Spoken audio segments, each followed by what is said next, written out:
go. Ito na yung guide namin. Punta kami ng waterfall. Let's go, let's go, let's go, let's go. Hi, ma'am. This is for our old campsite. Yes, you are correct. Ilang ilog yung paikot-ikot kaming tumawid din.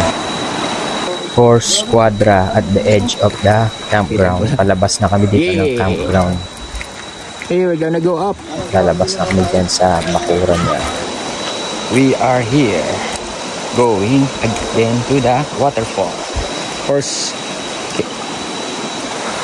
Doon kami dapat pupunta. Second crossing.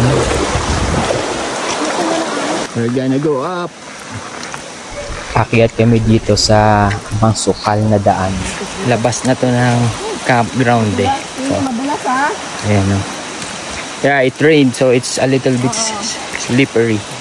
Slippery o, dahan-dahan ka. Ayan. Doon kami pupunta pa. Malayo-layo pala to.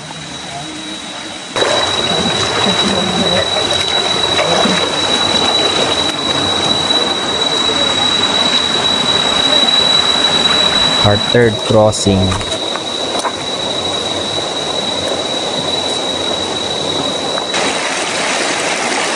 Ayun, layo pa pala nito.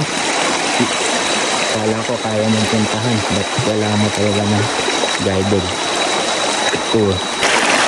Our fourth crossing. Woo! Guys, this is fun. You should try this one also. Waterfall sa may Camp Awol. Yeah, let's go. Nagkakanopi yung mga trees sa river dito. Whoa, there's the falls. Na, sensya na. May ano na dito, may oldie. Nice waterfall. Yeah.